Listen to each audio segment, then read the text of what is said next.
Welcome to this session of Family Communication. Recently, we've been talking about the research in terms of what correlates with a successful and satisfying marriage. Previously, we looked at several things that we can point to specifically that when they are present in a marriage make it more likely that both husbands and wives will be satisfied with that marriage and that the marriage will be healthy and likely to continue on. In this session, we'll look at two broad categories of kinds of communication that also contribute to a satisfying and successful marriage. The two topics we'll talk about today both can be summed up with the notion of closeness or intimacy. In the family communication research, the term intimacy has a very narrow and specific meaning. It refers to the sense that people will feel close to one another. It's a perceived closeness. It has nothing to do with sexuality, has nothing to do with sexual functions or that component of a marital relationship. Instead, it simply is a synonym for closeness. And so let's talk about this very broad concept that is so clearly related to marital satisfaction and success. As I said a moment ago, marital closeness can be understood as the perceived closeness that people feel toward their spouse. It's both an emotional and a psychic kind of a feeling.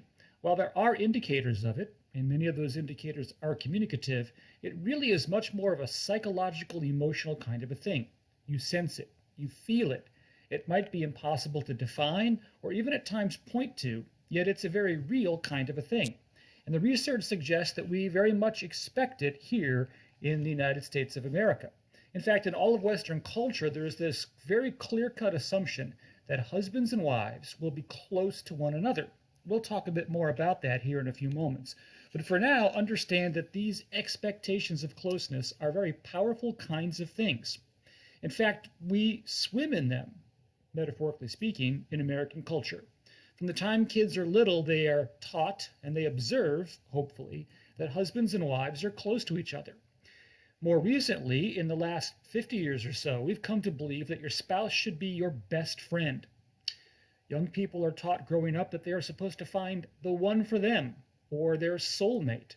And this kind of terminology and the way of talking about marriage in this way suggests that there's supposed to be something unique about this relationship among all others, a part of which is that a husband and wife are supposed to be close. However, that comes with some rather inaccurate assumptions about the closeness that husbands and wives are likely to experience. Typically, we assume that because two people love each other, then they will necessarily be close. Or to put it differently, closeness is a byproduct of being in love. Well, nothing could be further from the truth. People can be very much in love with one another, yet also at the same time not feel that particularly close to one another. In fact, in studies of people that have been married for multiple decades, they find that it's quite common for people to feel closer and further from their spouse, yet still to claim that the baseline level of love they have for that spouse is unchanged. In fact, to whatever extent you believe that closeness is an emotional kind of a feeling, we would expect that to ebb and flow and to change, to rise and fall over a period of time, despite the fact that one's love for the spouse, a sense of commitment, a sense of continuing relationship, a sense of respect and value, that would carry on and be untouched. In fact, it could grow even if you don't feel close to someone. But yet we expect that because there is love, that closeness will be there. We also believe that in a marital relationship, closeness is owed to us. In other words, because someone married us, we assume that a part of what they bring to the marriage is this continued investment in maintaining closeness between husbands and wives. We expect it, in fact, more of a marital relationship than any other kind of relationship. And so when we feel as if that is deficient, we feel let down. We feel cheated. In fact, we feel as if there's an inequity in the relationship. In particular, if one of the two spouses feels as if they are doing what they can to draw a couple closer together, but their spouse is not holding up their end of the bargain, and therefore the closeness has not been achieved. And then finally, as I said a moment ago, although we might say that love can conquer all and weather all the ups and downs of a marriage, we do often expect that closeness will also weather any kind of changes in the course of a marriage. So we expect that a husband and a wife will feel just as close after the birth of the first child as they were before the birth of the first child. Or we assume that a husband and wife will feel just as close to each other as they care for aging parents as they did before they had to take on that task. Of course, that also is an inaccurate assumption. The reality is, both based on experiences and on research, is that there is this ebb and flow in closeness. And, as I said a moment ago, closeness oftentimes can change significantly, even though the events of one's life also change significantly. Now, thus far, we've talked about closeness as if it's this monolithic type of a thing that is identical for everyone, or we all understand it the same way. That also is not true. In fact, researchers have identified a couple of different kinds of closeness. Perhaps the most obvious kind of closeness is what we've called emotional closeness, that sense that you feel close to your family regardless of what they do. So emotional closeness is that feeling you get of closeness. It's the warm glow of love when all is right with the world. It's that sense that many newly married couples have on their honeymoon or immediately after their honeymoon.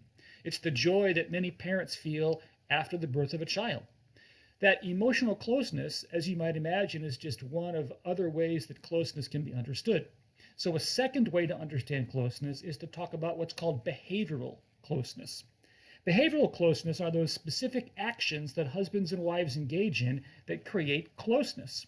So a romantic getaway for a husband and a wife in the midst of a stressful time can be behavioral closeness. A third kind of closeness is what's known as shared significant experience closeness. Now, shared significant experience closeness is partly behavioral, but it's also different.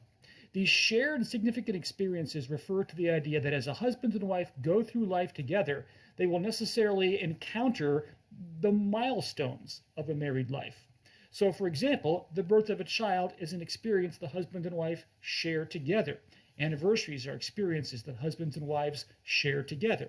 The inevitable process of growing old is something that husbands and wives share together. In the sexual component of their marriage, if the husband develops erectile dysfunction or when the wife goes through menopause, that's a shared life experience. It's a shared significant experience. And so closeness oftentimes is influenced by these kinds of naturally occurring events. The death of your parents is something you will share with your spouse if the two of you are married long enough. And so along the way in life, there are these events that occur that husbands and wives simply have to share together. And so how they share them together, the ways they communicate in the midst of them, all of that gets fit into this conception of marital closeness. Now, as was said earlier, closeness is something that is perceived. That is to say, you sense that it's present or it's absent. You sense that it's high or low. You sense that you're getting what you want or you're not getting what you want. And it should come as no surprise to you that there is much research that finds a positive correlation between perceptions of marital closeness and marital satisfaction. Or to put it differently, typically, the closer you feel to your spouse, the more happy you are in your marriage. Now, this is particularly true for females. Not that it's not true for males, it's just that it's more true for females. Or to put it differently, females' marital satisfaction is more closely tied to their perception of closeness than are their husbands' perceptions of their marital satisfaction. In fact, one of the things we find in some research is that up to half of a wife's perception of how she's feeling about the marriage is tied to the extent to which she perceives that she and her husband are close to one another. Now, this is really important, because to the extent that that's true, it would behoove husbands in particular to ensure that they have put into their marriage the kinds of things that will create this perception of marital closeness. Now, one more thing about this. Females, compared to males, also tend to place a higher value on what we called earlier emotional closeness, that feeling or that sense of being close to your spouse. Males, on the other hand, tend to put higher value on behavioral closeness, those specific actions that people engage in that create that sense of closeness. Now, this is important to note because to the extent that males and females tend to value different kinds of closeness differently, it means that each has to be on the lookout for how they can attend to the needs of the other spouse. So, for example, if a husband now realizes that emotional closeness is particularly important for the wife, it's important for the husband to do whatever he can to try and create that sense of emotional closeness. And hopefully, over the course of the marriage, through a process of trial and error, the husband will figure that out. Similarly, now knowing that the husband's emphasis lies on behavioral closeness, it's important for the wife to enact those specific behaviors that will make the husband feel as if the two of them are close. And again, this is the kind of thing that is entirely communicative and that oftentimes occurs only through a process of trial and error. Now, a moment ago, we mentioned this idea of behavioral closeness, and we talked about the kinds of things people might do that trigger these perceptions that people are close to one another. Well, into that mix comes this idea of what are called closeness events. Closeness events are specific kinds of behaviors that are separated from the regular routine of married life. So earlier I mentioned the idea of a romantic getaway weekend for a husband and wife in the midst of a very stressful kind of a time. That is a closeness event.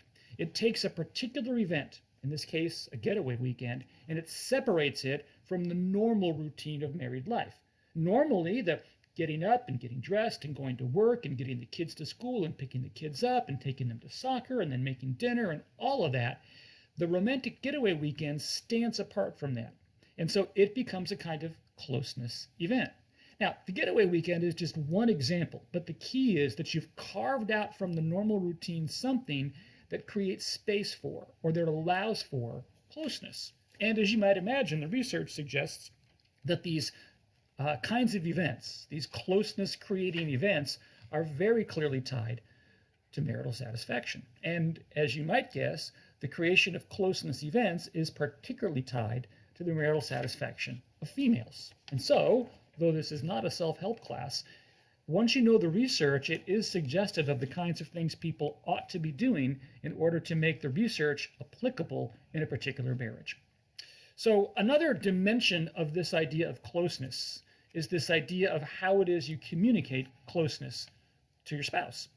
Well, you've oftentimes heard of the so-called love languages, which are particularly different ways that people would like to have affection expressed to them. So, for example, acts of service is one of the so-called love languages, or words of affirmation is another example of a love language. Well, some researchers have thought that there is a kind of similar phenomenon related to closeness. Some have even gone so far as to call it a closeness language. Now, remember, the love languages are all about the expression of affection. Closeness is a similar but different idea. People oftentimes feel close to those for whom they feel affection. But you can clearly be close to someone and not express that affection.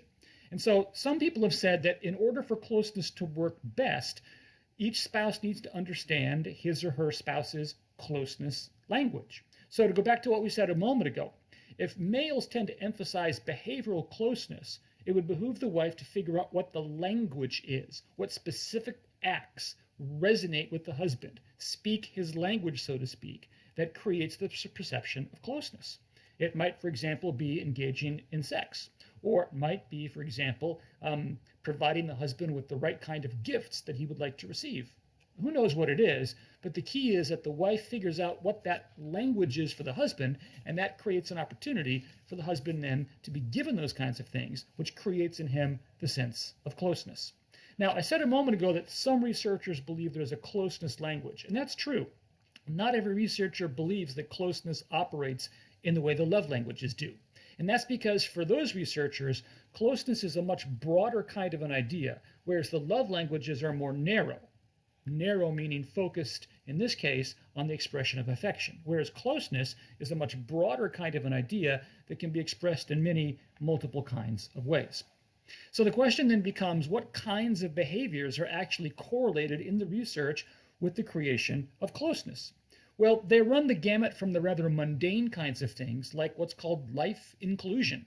So just talking with your spouse about what's going on in your life, doing things with your spouse, for example, a husband and wife golfing together or going to antique shops together, just doing things that include one another in your lives. It can be as mundane as watching television together, taking walks together in the evening.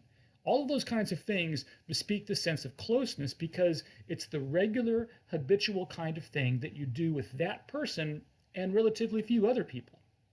Another example of a kind of communicative event is a symbolically significant closeness event. So, for example, I know a couple that every year on their anniversary goes back to the same town and stays at the same hotel they did when they were on their honeymoon. For them, it's a symbolic closeness event. For other couples, they find other events that mark things that are significant in their marital relationship. It might be, for example, that one couple agrees one day a week to watch a sunrise together as they hold each other and watch the sun come up over the horizon. They talk about each other and affirm their love for each other. And for this particular couple, it is a significant closeness event. It symbolizes an ongoing commitment for them. Now, because these are symbolic, many of them are nonverbal. They're not necessarily communicative in terms of saying something, but they carry significant weight. It's also, I think, fair to say that in the research, what we call confirming messages are also a very large part of what perceives closeness. Confirming messages is when you communicate to someone that you are with them, that you are on their side, you are confirming them. You are, in essence, reaffirming what they already know to be true, but need to have said once again. So, in a parent-child kind of a situation, confirming messages are often sent when a child is told he or she has done a good job, or when a parent tells a child that he or she is proud of that child. Well, in a closeness context, sometimes confirming messages can be sent very simply by the recurring holding of hands when you drive along in the car as you go to the store. Confirming kinds of things can be either nonverbal or verbal, but the research suggests that oftentimes the most powerful ones are the verbal ones. Why is that? Because oftentimes those verbal confirming messages are also accompanied by nonverbal cues as well. And so, in essence, it's a 2-for-1 kind of a situation. Well, this is all well and fine, but the question then becomes, what happens if a spouse doesn't perceive that he or she is close to their spouse? In other words, what happens if closeness is absent? Well, most researchers would say that the result of unfulfilled closeness needs can properly be labeled as loneliness.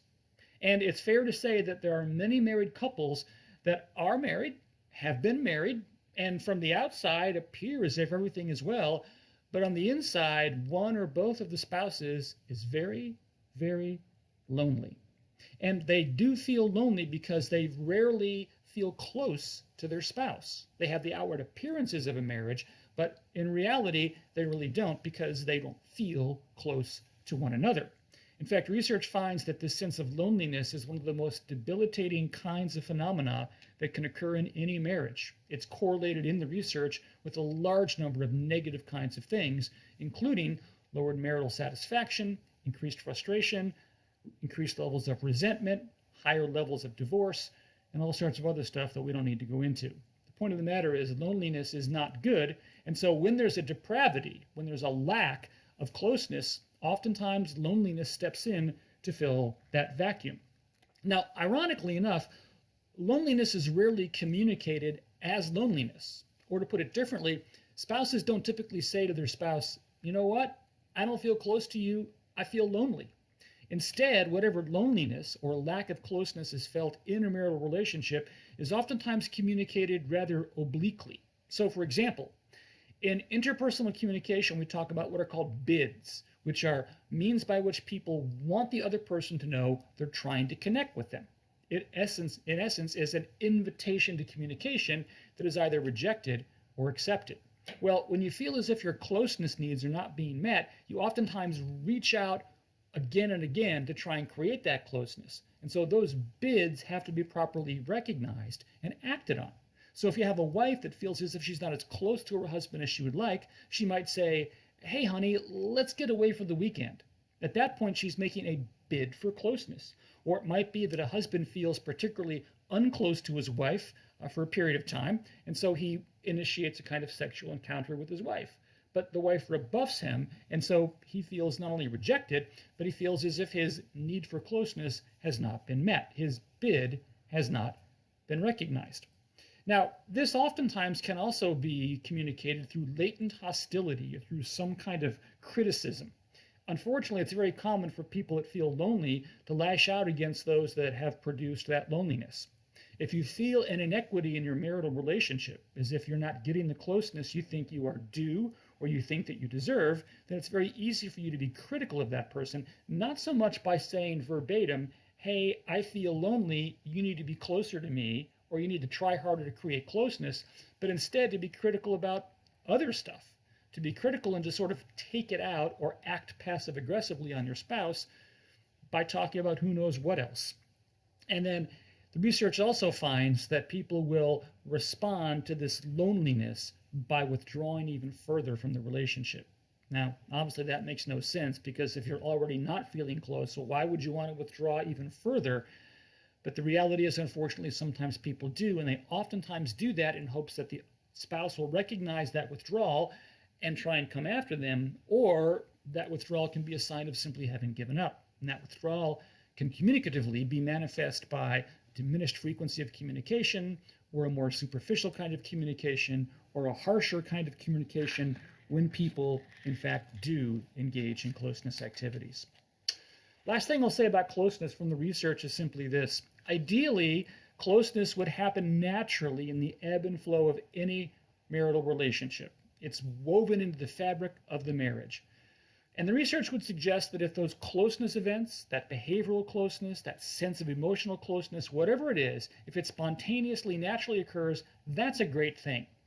But even if it's not so much that, even if the closeness is planned, even if it is somewhat, forced upon people, the research suggests that that too can be a very beneficial kind of a thing. It does have to be said that idiosyncratically, people tend to prefer one of the two kinds of events. That is to say, it's entirely common for one or both spouses to prefer those kind of forced or planned closeness events. And it's also common for the other spouse or for both spouses to prefer the spontaneous, it's woven into the relationship kind of a thing. Regardless, the bottom line is husbands and wives both need to work significantly on ensuring that closeness is a regular part of their marital relationship. Well, a more narrow kind of closeness has to do with sex and the sexual component of any marital relationship. Now, when we talk about sex in a marital relationship, we're going to narrowly talk about the communicative dimensions of sex. There is a vast amount of research that can talk about the role of sex in a marital relationship. We'll leave that for family studies or for other disciplines. Our focus instead will be on that communicative dimension of sexuality as it relates to marital communication. And when we do that, we find that there are several different dimensions of sex as it relates to marital communication. So obviously, sex can itself be a form of nonverbal communication. That is to say, it can be a kind of love language. If touch is one of the recognized love languages, then clearly sexual activity involves a significant amount of touch, and so therefore it becomes a kind of nonverbal language.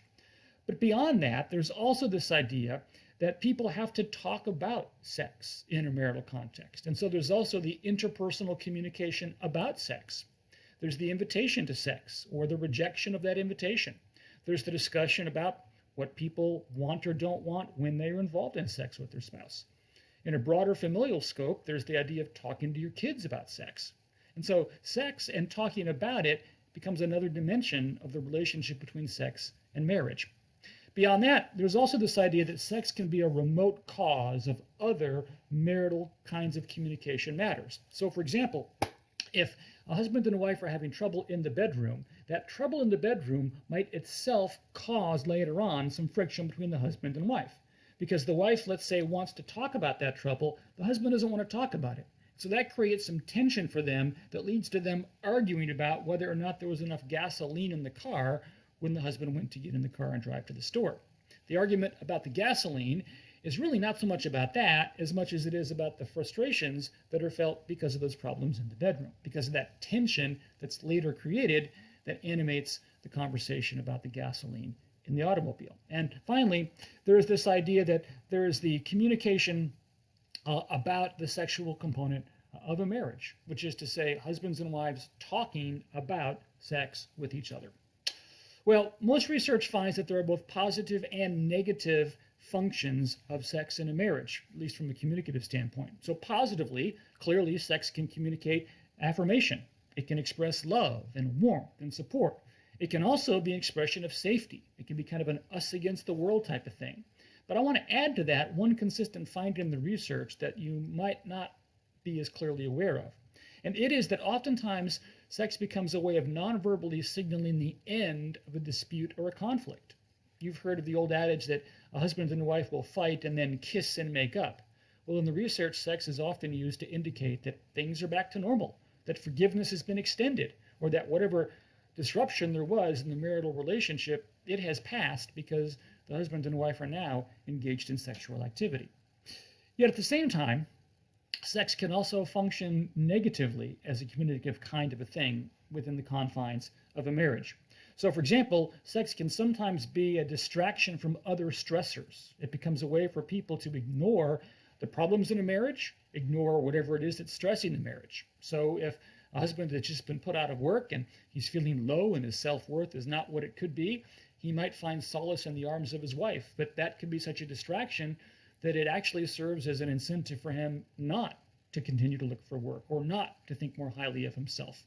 We also know that, negatively speaking, it's possible for sex to be used to communicate anger or frustration or resentment.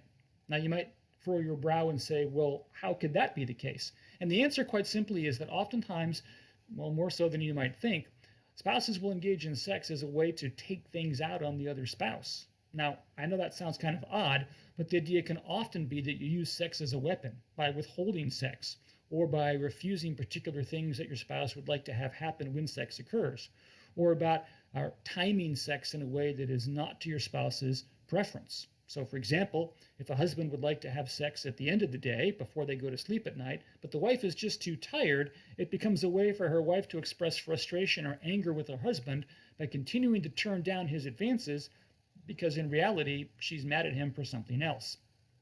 Now, we also notice some sex-based differences with respect to how it is husbands and wives in a marital context think of sex.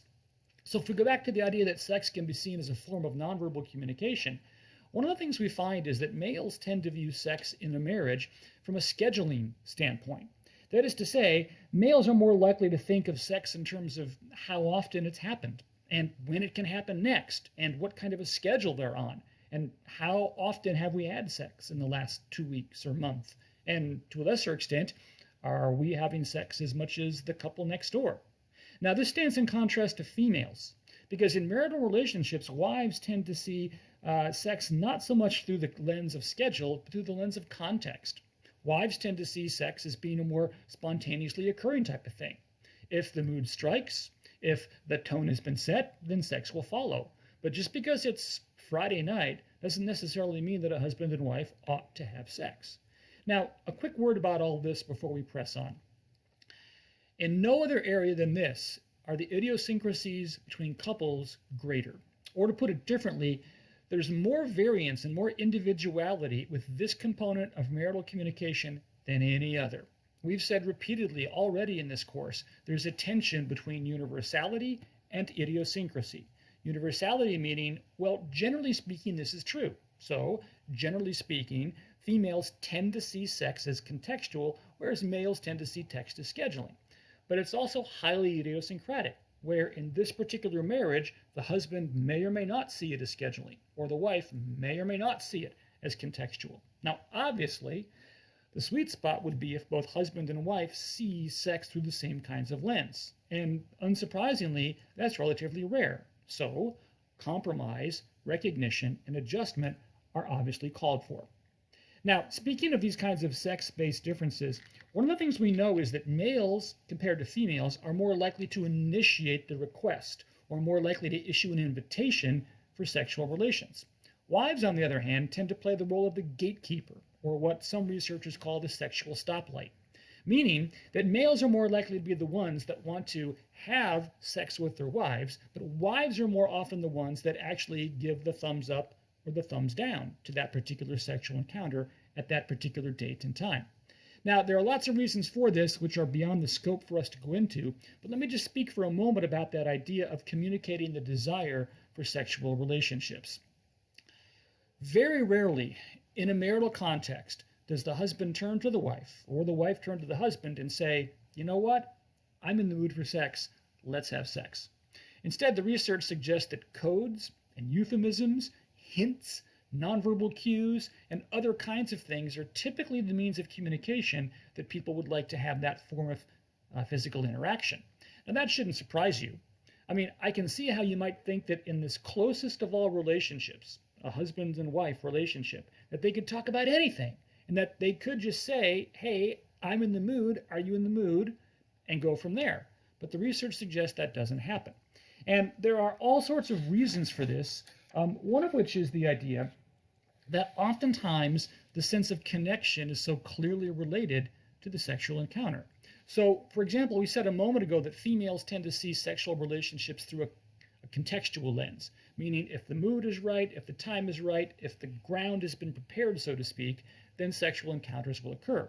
Well, females tend to see sexuality through a connective lens. That is to say, they tend to see sex as a means of connection. Not that males don't, but comparatively, females are more likely to see it that way.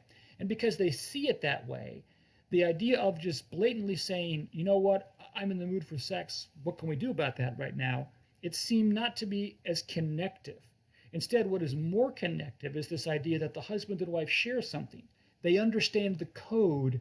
They understand the unique dance that is part of a nonverbal cue to try and suggest that there could be sexual activity in the bedroom later that evening. And so because of this connective kind of lens, we find that females and males oftentimes miscommunicate when they are issuing these invitations or entertaining the idea of some kind of a sexual encounter. Now, a moment ago I mentioned that one of the dimensions of sex in a marriage is talking about sex. We also said earlier in this course that your family of origin plays a significant role in the expectations you have about a marriage, and at least to some extent, in how your marriage will unfold. Well, that's also true when it comes to talking about sex. It shouldn't surprise you for me to tell you that in the research we find that most American couples are really not that good about talking about sex. It's an awkward topic. It's the kind of topic that people find very difficult to engage in. And I mean that in every sense. So research finds people find it difficult to come right out and suggest or request sex. It's very difficult for people to talk about what their preferences are. It's especially difficult for people to talk about what's not going well in the sexual component of their marriage, whatever that happens to be. And so because it is so emotion-laden and so identity-laden, we oftentimes just sort of ignore it. Well, what does that have to do with families of origin and all that? Well, the ability to talk about sex of any variety in a marriage is heavily influenced by the way your family of origin talked about sex.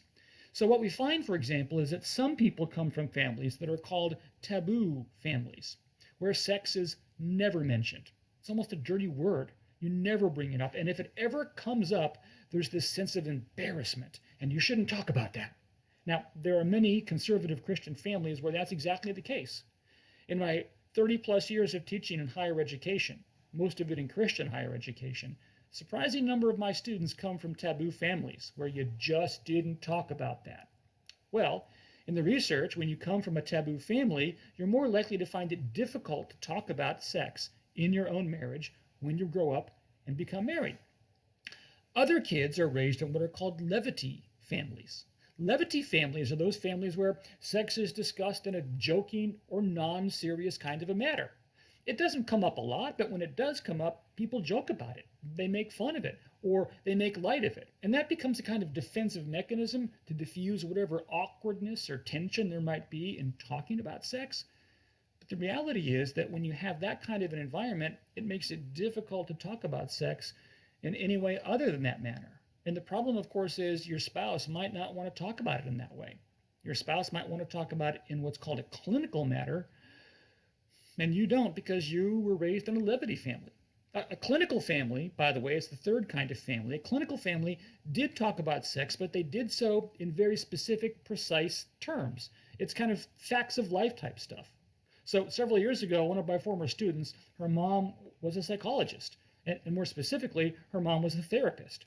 And so her mom was entirely comfortable talking about all kinds of topics. And so, as my student was raised, she and her siblings were oftentimes treated to very frank, very, very blunt conversations about sex. And they'd have those conversations at the dinner table, or in the car driving along, or, I don't know, walk in the evening. And so for that student of mine, it was quite normal to talk about sex, but you did so in a very precise, kind of detached manner. And then finally, number 4, there are simply comfortable families where you talk about sex in a mature manner. Sometimes you joke about it, sometimes you don't. But nobody has hang-ups about it. Nobody is awkward to the point of not being able to talk about it. There's no shame involved in it, but at the same time, it's treated as a serious subject. Now, at this point, it would behoove you to ask yourself, what kind of a family was I raised in? And I think the answer to that might be complex. It might even change over time. But answering that question does set you up to better understand how you might be if you get to the point in your life when you're married and this kind of a thing becomes an issue. Well, as I said a moment ago, most couples, at least in the United States, find it very difficult to talk about the sexual component of a marriage. Why is that? Well, one has to do with the idea that there's this fear that there'll be a critique involved, that if you talk about sex, sooner or later you might bring up the topic of what's wrong with you with respect to the sexual dimension of that relationship. And so you don't want to talk about it. Wives and husbands don't want to talk about their preferences in the bedroom because they're afraid that their spouse will hear criticism, or they're afraid that might trigger some criticism of them as their spouse responds to what they've just said. Sometimes, especially in taboo families, there's this sense that sex is a dirty topic and it's not supposed to be talked about. At least it's not proper public communication. And so, therefore, it becomes very difficult, if not shameful, to talk about it. For other individuals, there's this lack of terminology, this lack of understanding. It's surprising how many married couples don't know the basic terms and the basic workings of the human body with respect to sexuality. And so because of that, the lack of terminology makes it difficult for people to talk about in a helpful, meaningful way. And sometimes they feel self-conscious or they feel embarrassed about that kind of a thing. And finally, there's this assumption that sex is a naturally occurring kind of thing that you just should know about and you shouldn't have to talk about it. Once you've agreed that there's going to be sex, you just kind of assume everybody knows what to do and everybody knows how to handle things. And so to talk about it in some way sends a message that there's a problem of some kind. And so once again, we bump into this idea of a content level and a relational level of communication. Lacking the terminology, the content level communication becomes difficult, and so the relational level message is one that is not helpful, and so people tend to ignore sex as a topic. And that's too bad, because in highly satisfied marriages, we find that such marriages are more likely to feature couples that can talk openly about any kind of sex-related topic. Now, I'm not saying that you have to be able to talk about any sex-related topic in order to have a satisfying marriage. What I'm saying is, of all the ingredients that are on the list of what makes a satisfying marriage, the ability to talk about sex is on that list. And so if you want to increase the likelihood you'll have a satisfying marriage, you need to develop the ability to talk openly, to talk honestly, and to talk maturely about sex. And speaking of mature, you've heard me say previously that there's a lot of research that finds that the more emotionally and socially mature someone is, the more likely they are to communicate in a manner that leads to marital satisfaction and marital success. And that is especially true when it comes to communication about sexuality. The more mature of a person you are, or the more mature of a person you've married, the more likely that person is to be able to talk about sexuality and everything related to it. And so, sex as a kind of communication is a part of marriage, and it is idiosyncratic, but we also know from the research some things that are universally generalizable. And so hopefully understanding that dimension of closeness, plus the larger, more global kinds of closeness we talked about a moment ago, will add to our understanding of what makes for marital satisfaction and marital success. In subsequent sessions, we'll talk about other concepts that are also related to marital satisfaction and success, and so we'll turn to them next.